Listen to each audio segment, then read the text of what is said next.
জীবনভর গুনাহ করেছি, অন্যায় করেছি, অপরাধ করেছি। আয় আল্লাহ, নিজের নফসের উপরে জুলুম করেছি, আমার গুনার জন্য আমি লজ্জিত। আল্লাহ বলেন, বান্দারে আমি মুহূর্তের মধ্যে তোর সব গুনাহ মাফ করে দেব, কোনো পরোয়া করব না। এরপরে আল্লাহ বলেন, ইয়া ইবনে আদম, ও আদমের সন্তান, ভালো করে শুনিয়া রাখো, এই পৃথিবী পরিমাণ তুমি গুনাহ করছো, এই পৃথিবী পরিমাণ তুমি পাপ নিয়া আমি আল্লাহর দরবারে হাজির হইছো। ভালো করে শুনিয়া রাখো, তুমি যদি শিরিক না করো, এই পৃথিবী পরিমাণ রহমত নিয়া আমি আল্লাহ তোমার সামনে হাজির হব। আরো জোরে কোন সুবহানাল্লাহ। শর্ত কি? তুমি শিরিক করো না, শিরিক করো না। এই পৃথিবী পরিমাণ গুনাহ, এই পৃথিবীর জমিনে এমন কোন গুনাহ নাই তুমি করো না। ও বান্দা, আমি আল্লাহর কাছে এই পৃথিবী পরিমাণ গুনাহ নিয়ে তুমি হাজির হইছো। শুনিয়া রাখো, আমি আল্লাহ এই পৃথিবী পরিমাণ রহমত নিয়ে তোমার সামনে হাজির হব। শর্ত হলো তুমি শিরিক থেকে মুক্ত থাকবে। ইয়া আইয়ুহাল্লাযীনা আমানু সাল্লু আলাইহি ওয়া সাল্লিমু তাসলিমা। সাল্লাল্লাহু, জোরে সোরে মহাব্বতে নবীর প্রেমে মাতোয়ারা হয়ে দুরূদ পড়তে রাজি আছি তো আমরা সকলে? জোরে বলেন, রাজি আছি তো সকলে? এজন্য মনের সব আবেগটুকু উজাড় করে নবীর প্রেমে মাতোয়ারা হয়ে সকলে নবীর শানে দুরূদ পড়ি। সাল্লাল্লাহু ওয়া আলা মুহাম্মাদ সাল্লাল্লাহু ওয়া আলাইহি ওয়া সাল্লাম। সাল্লাল্লাহু আলা মুহাম্মাদ সাল্লাল্লাহু। नहीं तू जहां में मिसाले मोहम्मद, जमाले खुदा है कमाले मोहम्मद सल्लल्लाहु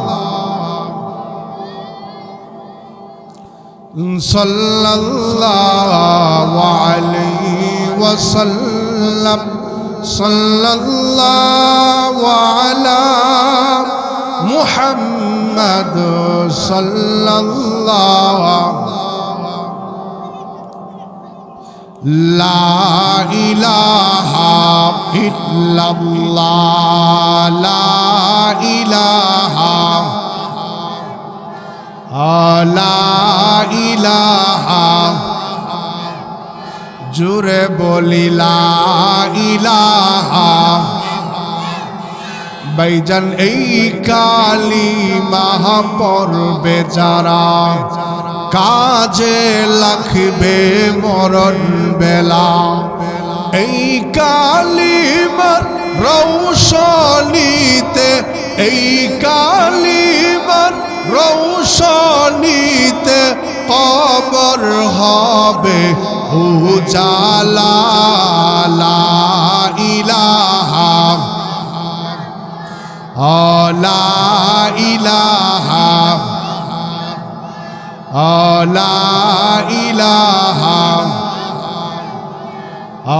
লা ইলাহা ইল্লাল্লাহ, লা ইলাহা, লা ইলাহা। সুবহানাল্লাহ ওয়ালহামদুলিল্লাহ, লা ইলাহা ইল্লাল্লাহ। বলি সুবহানাল্লাহ, লা ইলাহা ইল্লাল্লাহ, লা ইলাহা লা ইলাহা সুবহানাল্লাহ ওয়ালহামদুলিল্লাহ লা ইলাহা সুবহানাল্লাহ ওয়ালহামদুলিল্লাহ লা ইলাহা ইল্লাল্লাহ লা ইলাহা লা ইলাহা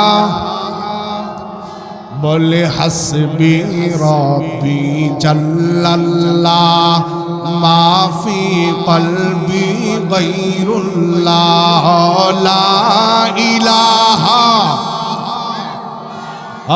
লা ইলাহা ইল্লাল্লাহ সুবহানাল্লাহ ওয়ালহামদুলিল্লাহ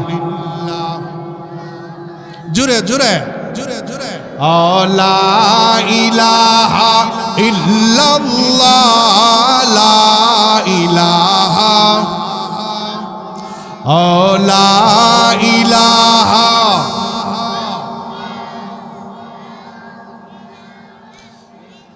লা ইলাহা ইল্লাল্লাহু মুহাম্মাদুর রাসূলুল্লাহ সকলে বলি সাল্লাল্লাহু জোরে বলি সাল্লাল্লাহু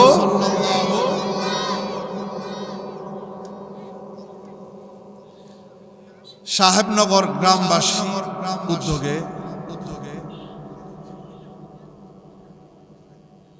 ওয়াজ দোয়ার মাহফিলের সম্মানিত সভাপতি মুফতি আব্দুর রশিদ নোমান সাহেব সহ সভাপতি আলহাজ রজব আলী ভুইয়া আলহাজ আব্দুর রাজ্জাক আজকের এই মহতি জলসার প্রধান অতিথি আন্তর্জাতিক খ্যাতি সম্পন্ন মুফাসসির কুরআন বিশিষ্ট ইসলামিক চিন্তাবিদ হযরত মাওলানা মুস্তাক ফৈজি পীর সাহেব আমার আগে যিনি আলোচনা করেছেন হযরত মাওলানা মুফতি মাহমুদুল হাসান হাজারি সাহেব আমার ডাইনে বামে সামনে উপস্থিত সম্মানিত ওলামায়ে কেরাম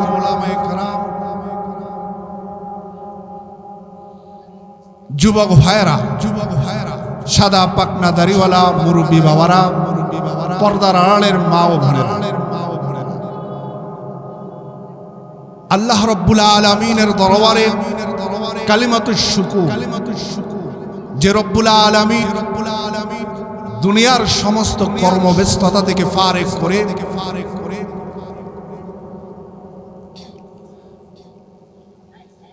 আমাকে আপনাকে দাওয়াতে তাবলীগের নিসবতে জান্নাতের বাগানে আসার বসার তৌফিকটুকু দান করেছেন। এই জন্য দিল থেকে কালিমাতুশ সকলে বলি আলহামদুলিল্লাহ, আরো জোরে বলি আলহামদুলিল্লাহ। আমি বিনীতভাবে অনুরোধ করব যারা রাস্তাঘাটে কিংবা দোকানে অযথা সময়টুকু নষ্ট করতেছেন, আপনারা দ্রুত এই জান্নাতের বাগানে এসে বসে যান। কুরআন হাদিসের আলোচনা হয় যে জায়গার মধ্যে, যে এলাকার মধ্যে, যে মহল্লার মধ্যে, যে পাড়ার মধ্যে, এটা কোনো সাধারণ জায়গা থাকে না, এটা জান্নাতের বাগান হয়ে যায়। এই মজলিসের মধ্যে যারা বসবে তারাও কোনো সাধারণ লোক নয়, তারাও জান্নাতি লোক। জোরে কোন সুবহানাল্লাহ। কারণ এই মজলিস থেকে যারা বাহির হবে,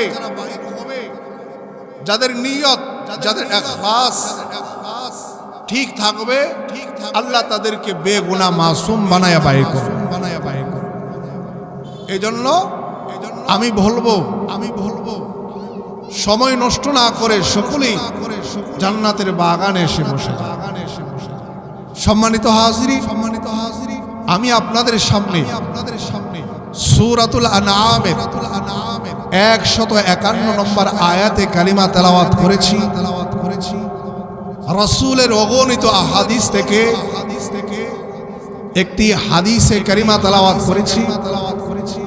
এর আলোকেই অল্প কিছুক্ষণ কথা বলবো। ওমা আলাইনা ইল্লাল বালাগ ওমা তাওফীকি ইল্লা বিল্লাহ।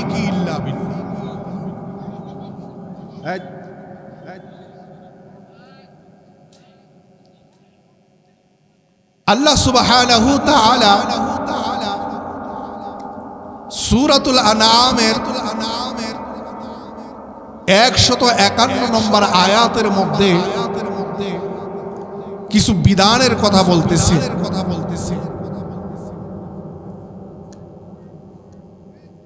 যে বিধানগুলা, যে কথাগুলা বাবা আদম থেকে নিয়ে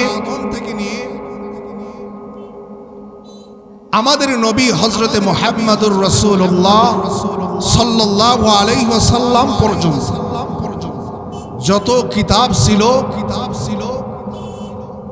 যত নবীদের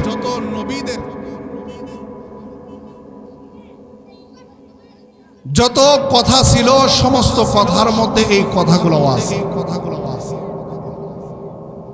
তাহলে কথাগুলা কত দামি, কত মূল্যবান। কথাগুলা কি, হুকুমগুলা কি। আল্লাহ তাআলা তার রাসূলকে ওয়ার্ডার করলেন, আদেশ করলেন, ওগো আমার রাসূল, আপনি আপনার উম্মতদেরকে বলেন তারা যেন আপনার কাছে আসে, আর আপনি তাদেরকে তেলাওয়াত করে শুনাইয়া দেন আমি আল্লাহ তাদের জন্য কি হারাম করে দিয়েছি। আল্লাহ তাআলা বলতেছেন কুল তাআলাউ আতলু মা হারামা আলাইকুম রাব্বুকুম। আল্লাহ তাআলা বলেন কুল তাআলাউ, ওগো আমার রাসূল আপনি বলেন তাআলাউ, তোমরা আসো। আতলু মা, আমি তোমাদেরকে তেলাওয়াত করে শুনাইয়া দেই আমার রবের পক্ষ থেকে তোমাদের জন্য কি হারাম করেছি। সুবহানাল্লাহ, জোরে বলবেন না? কে বলতেছেন? আল্লাহর রাসূল বলতেছেন তাআলা, তোমরা আসো।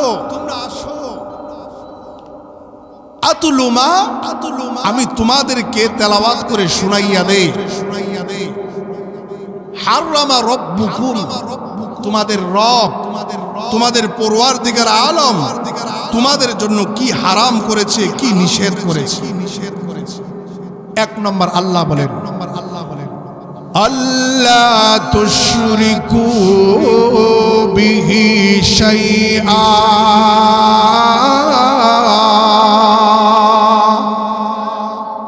আরো জোরে কর, জোরে বলেন আল্লাহু আকবার।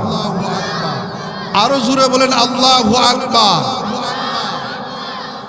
আল্লাহ তাআলা বলেন 1 নম্বর আমি যেটা হারাম করে দিয়েছি, আমি যেটা নিষেধ করে দিয়েছি, আল্লাহ তুশরিকু বিহি শাইআ, আমি আল্লাহর সাথে কাউকে শরীক করা যাবে।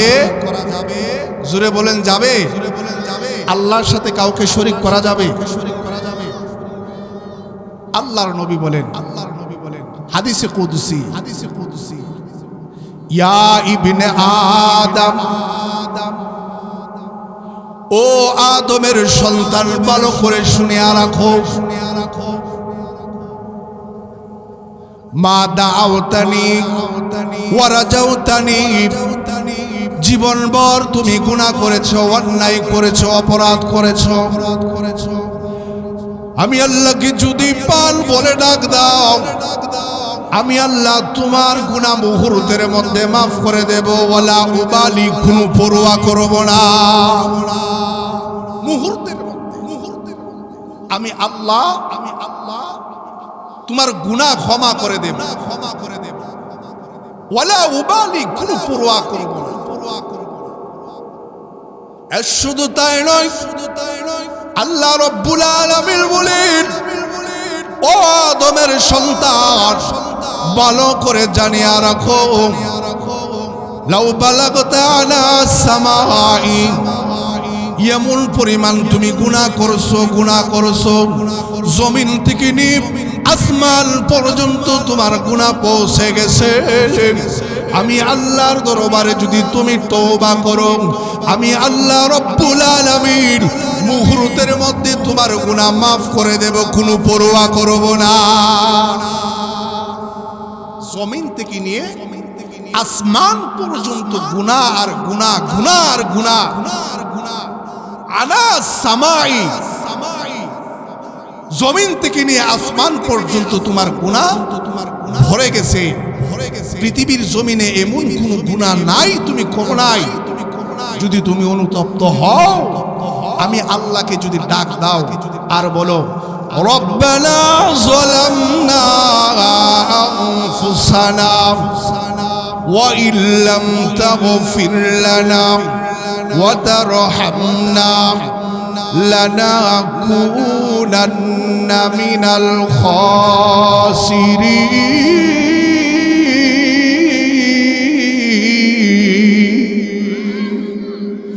ও রব্বুল আলামিন, জীবনভর গুনাহ করেছি, অন্যায় করেছি, অপরাধ করেছি।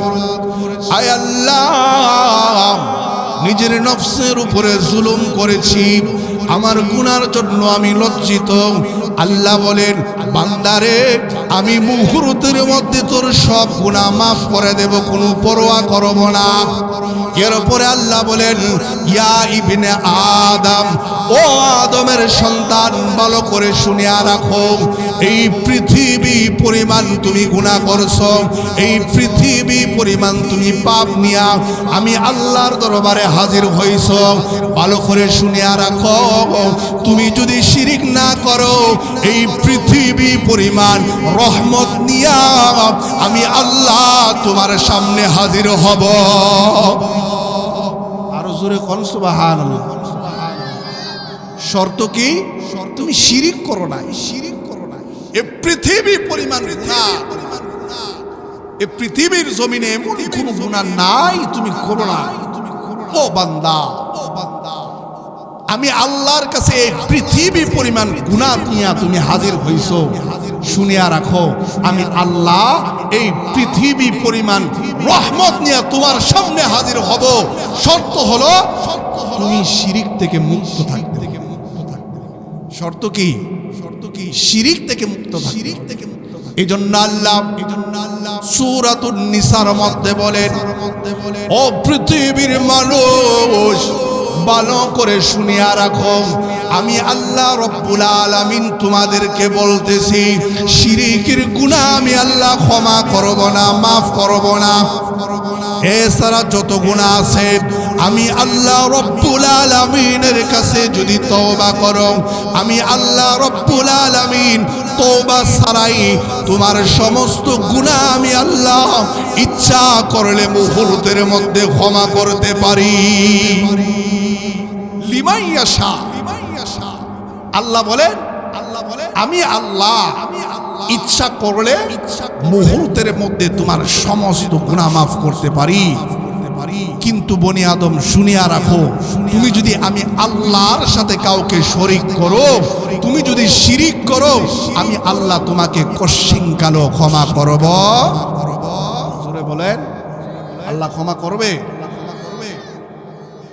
আজকে সমাজের মধ্যে, দেশের মধ্যে কি হইছে, কিছু আউল ফাউল বাউল আমার আল্লাহকে নিয়ে কটাক্ষ করে, ঠিক কিনা বলে? এই মঞ্চ থেকে স্পষ্ট ভাষায় বলতে চাই, বাক স্বাধীনতার নামে যারা আল্লাহকে নিয়ে মন্তব্য করে, যারা আল্লাহকে নিয়ে বাজে কথা বলে, এই বাংলার যুবক নামাজ পড়ে না, এই বাংলার যুবক রোজা রাখে না, যখন আল্লাহ এবং তার রাসূলকে নিয়ে কথা বলে, এই বাংলার যুবক কোনোদিন ঘরে বসে থাকতে পারবে না। ঠিক কিনা বলে? এই নাস্তিকদেরকে আমরা সতর্ক করতে চাই। ও নাস্তিক তুমি শুনো, ও নাস্তিক তুমি শুনো, আমার আল্লাহকে নিয়ে যদি বাজে মন্তব্য করো, এই বডি থেকে তোমার মাথা আমি আলাদা করে দেব। ঠিক কিনা বলে? কারণ যে আল্লাহ তোমাকে সৃষ্টি করছে, যে আল্লাহ তোমাকে রিজিক দিতেছে, ওই আল্লাহকে নিয়ে তুমি বাজে কথা বলবা। একটা উদাহরণ, আপনার বাড়ির কর্মচারী, আপনার বাড়ির কি কর্মচারী, সে আপনার বাড়িতে কাজ করবে, আপনি মাসে তাকে বেতন দিবেন, কিছু খানা দিবেন। এখন বলুন, এই কর্মচারী যদি আপনার বাড়ির কাজ না করে যদি ভিন্ন ঘরের কাজ করে, তাকে কি আপনি খাবার দিবেন? জোরে বলেন, দিবেন? পাশার মধ্যে লাথি দিয়া তারে ঘর থেকে বাইর করবেন। ঠিক কিনা বলে? জোরে বলেন ঠিক কিনা? কারণ তোরে রাখছি আমার ঘরের কাজ করার জন্য, তুই গিয়া আরেক ঘরের কাজ করস। যা, আজ থেকে তোর বেতন নাই, আজ থেকে তোর খাবার নাই, আমার বাহির থেকে বাইর হয়, দোকান থেকে বাইর, দোকান থেকে বাইর। আসমান জমিনের মালিক রব্বুল আলামিন আমাকে আপনাকে শুধু খাবার দেয় তাই নয়, রব্বে কারীম যদি মুহূর্তের মধ্যে তার বড় নিয়ামত বাতাস বন্ধ করে দেই, একটা মানুষ বাঁচতে পারবে না। দৈনিক দিন কত মানুষ আল্লাহর সাথে শিরিক করতেছে, কত মানুষ আল্লাহর সাথে নাফরমানি করতেছে। আমার আল্লাহ তার রিজিকের দরজা বন্ধ করে দেয় নাই। আমার আল্লাহ রব্বুল আলামিন বাতাস বন্ধ করে দেয় নাই। আল্লাহ রব্বুল আলামিন সময় দিতেছে, সময় দিতেছে। ও আব্দুর রহমান, ও আব্দুর রহিম, শুনো, আমি আল্লাহ তোমাকে মহলত দিতেছি, সময় দিতেছি। একটা সময় যখন তোমার সামনে মালাকুল মউত আজরাইল এসে হাজির হয়ে যাবে, এই মুশরিক অবস্থায় যদি তুমি দুনিয়া থেকে বিদায় নিয়ে চলে যাও, শুনিয়া রাখো, তোমার ঠিকানা হবে চিরস্থায়ী জাহান্নাম। ঠিক কিনা বলে?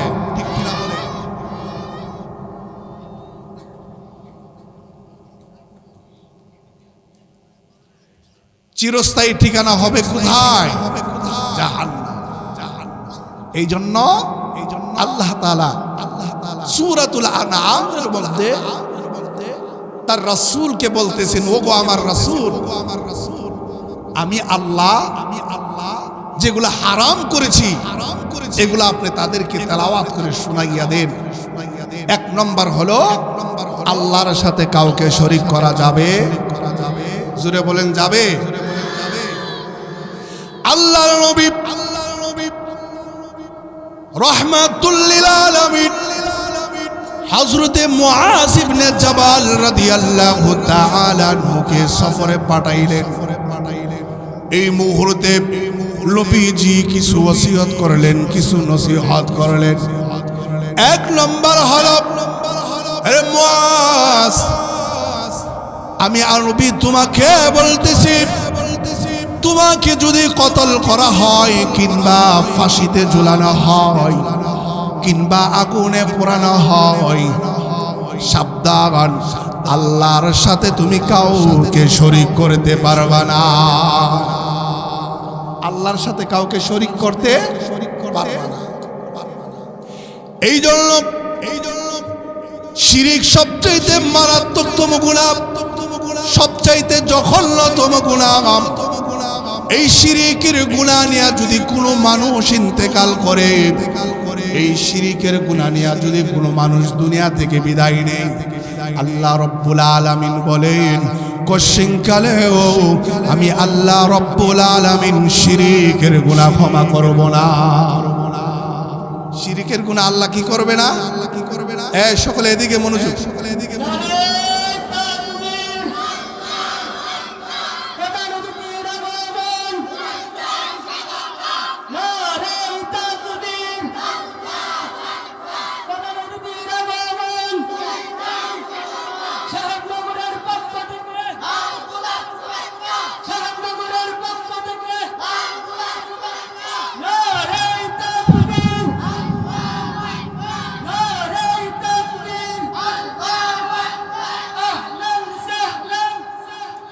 মারহাবা মারহাবা। সম্মানিত উপস্থিতি, আমাদের কাঙ্ক্ষিত মেহমান আমাদের মাঝে ইনশাআল্লাহ চলে আসছে, আলহামদুলিল্লাহ। আমরা যারা এখনো এদের সাথে ঘোরাফেরা করতেছি, আমরা অতি সত্তর ফ্যামিলির ভিতরে চলে আসি। তাহলে শিরিক করা যাবে না। শিরিকের কিছু নমুনা বলি। অনেক মানুষ নামাজ পড়ে সে আল্লাহর সাথে শিরিক করতেছে। এটা কিভাবে? আল্লাহর নবী রাহমাতুল লিল আলামিন বলেন, কোন মানুষ দেখানোর জন্য যদি নামাজের মধ্যে দাঁড়ায় সে যেন শিরিক করলো। কোন মানুষ যদি মানুষকে দেখানোর জন্য আল্লাহর রাস্তায় দান সদকা করে সে শিরিক করলো। শুধু তাই নয়, সবাই একটা স্লোগান দেই, সবাই বলি নারে তাকবীর, নারে তাকবীর। প্রধান অতিথির আগমন, পিসা হুজুরের আগমন, নারে তাকবীর, আহলান সাহলান। সাহেবনগরের পক্ষ থেকে পিসা হুজুরের আগমন, পিসা হুজুরের আগমন। পিসা হুজুর আপনি এগিয়ে চলুন, পিসা হুজুর আপনি এগিয়ে চলুন। নারে তাকবীর। আজকে আমরা আনন্দিত। হাজারো যুবকের হৃদয়ের স্পন্দন, হাজারো যুবকের আইডল, হাজারো যুবক যাকে ফলো করে তিনি হলেন আমাদের পিসা হুজুর মুস্তাক ফয়েজ, যার কথায় যার আলোচনায় হাজারো নামাজি হয়েছে, ঠিক কিনা বলে? যার কথায় হাজারো সুদখোর সুদ থেকে মুক্ত হয়েছে, যার কথায় হাজারো ঘুষখোর ঘুষ ছেড়ে দিয়েছে। আমাদের শায়েখ, আমাদের মুর্শেদ আল্লামা মুস্তাক ফয়েজি পীর সাহেব হুজুর চলে আসছে। আমি আর দীর্ঘায়িত করব না।